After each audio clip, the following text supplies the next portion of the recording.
So I imagine this show being like a House of Cards or a Scandal meets hentai. What's up guys, Evan 47 and welcome to Watch Plus. Got more content coming your way. Today we're reviewing the Immorals. その長期政権を維持してこられた理由に黒い噂は事欠きません。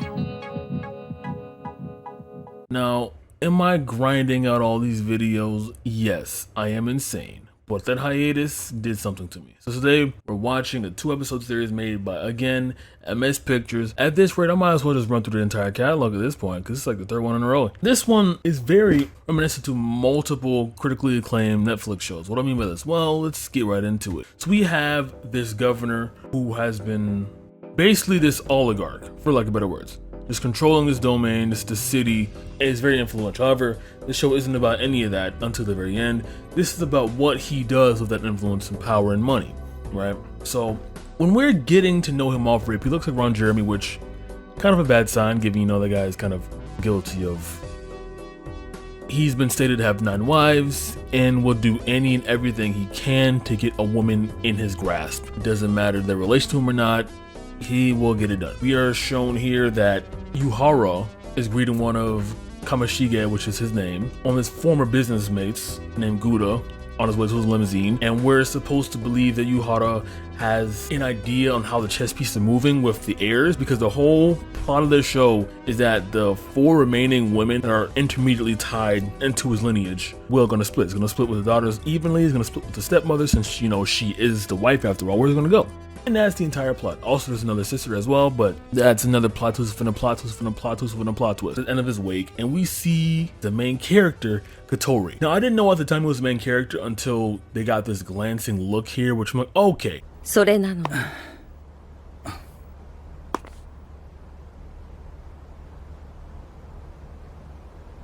カトリック?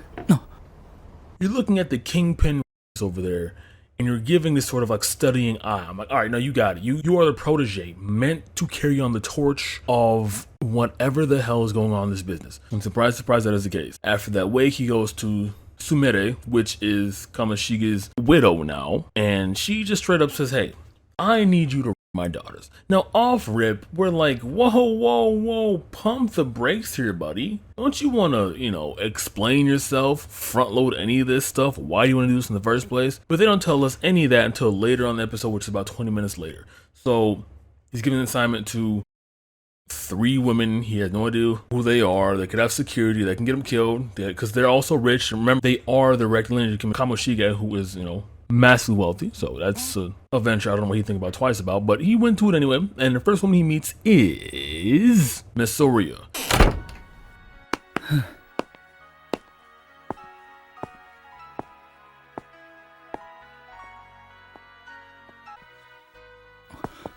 Misora お母様の部屋から出てきたわね。こんな遅くに何のお話だったのかしら。 Now, Miss Soria is very direct. She wants things done her way immediately, and she expects them yesterday. And so when she confronts Katori, like, hey, what the fuck you talking to my mom about, bro? Our dad just died. What you trying to do? Cut a deal for or something? And then Katori's like, whoa, man, chill out.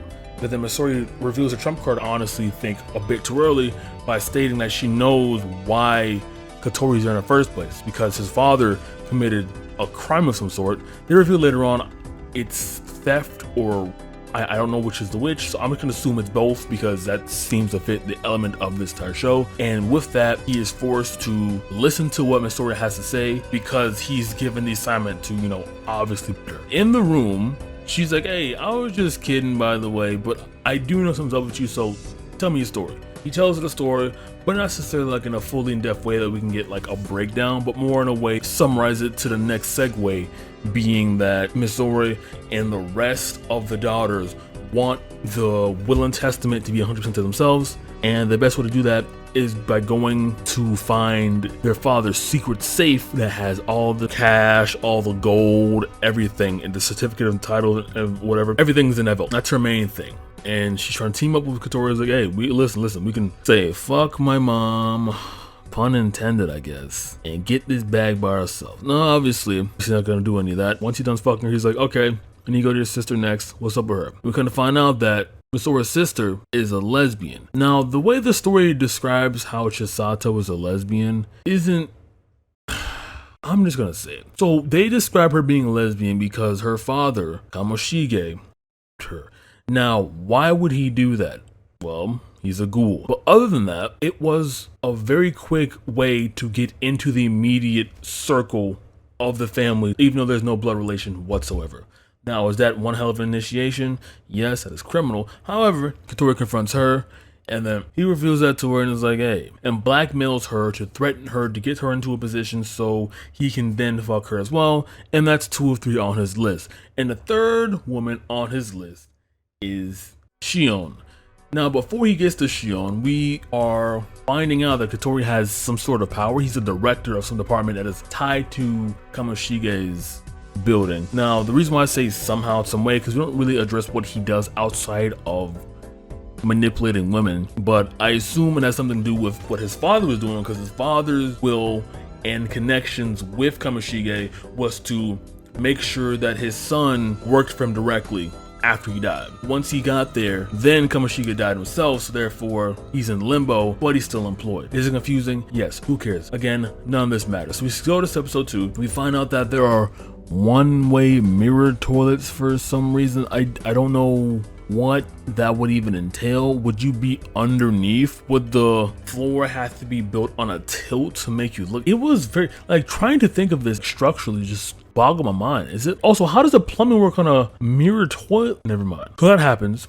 We find out that Sumire wanted him to fuck them because he wanted them to remain docile so they wouldn't act up and kick her out of the will, obviously. So she has to find a way to make sure they don't do that, because if they team up, they are blood relatives directly, versus her being, you know, just married in there with no ties to them whatsoever. Not gonna look too well in a legal suit. So that was her whole case. Now she tries to cover it up by saying, oh yeah, I want you to treat them and show them what a real woman is like, blah blah blah. But like, you're sending this sleazy scumbag over there to your daughter. Like, you're not doing that because you want them to grow up. You're doing that because you don't want them to kick you out of the way. It's right there. Come on, woman. You're not that smart. And after that plan has been told and he's on his way to finally fulfill his duty of having sex with all 3 of her daughters, he goes back to the funeral wake, and Kamoshige's massive picture frame is still there, like a 64 by 64 inch, possibly foot frame, just chilling there. And he looks at it, bing! He feels a connection. 知ってるわよ、あなたの正体。正体って。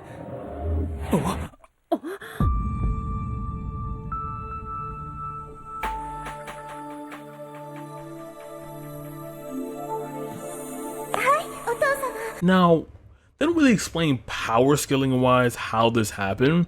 Did he just all of a sudden... Oh, so there is a way they do try to explain that. So because he's basically doing what Kamoshige was doing to his own daughters in a similar fashion, once he locked eyes with the portrait again, he then triggered his memories, which then in turn allowed him to become the second coming of Kamoshige in more ways than one. That doesn't necessarily explain everything, because first of all, how do you even get your memories to that point that you can link them with someone who's already dead and their body isn't even in the building? Because by the time this was all happening in the second episode, his body would have been long gone, cremated, buried, whatsoever. So therefore, that doesn't make any sense. The medium was a picture and the body was amplified to direct his soul into someone who is capable of carrying out his will. It doesn't exist, and there's no real reason as to why he gained sentience as Kamoshige, but we're gonna keep it pushing because we don't have a choice. So now this new gained sentience, he's able to see things that were hidden to him and makes the pursuit of the final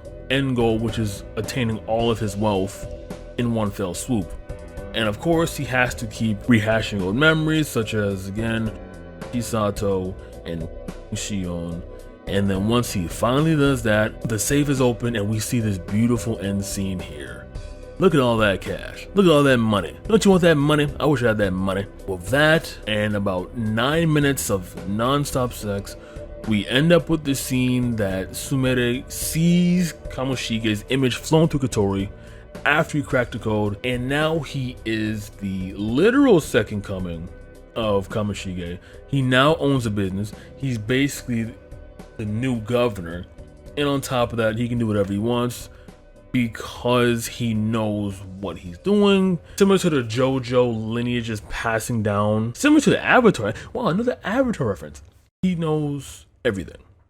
Alright guys, that's all an outro, but if I did, it wouldn't matter because don't make my video. Good night. This is another series where MS Pictures uses dead people as a medium to conjure their will into a live person with similar conditions. And with those similar conditions, they're able to fully activate the prowess within themselves and the ghost or ghoul possessing them to continue spurring on what they started originally. Maybe Japan's obsession with ghosts has something to do with the consistent theme here. Maybe not, who knows? I only learned that from Corpus Party, so I can't even be sure if that's true. I'm rambling at this point. Good night.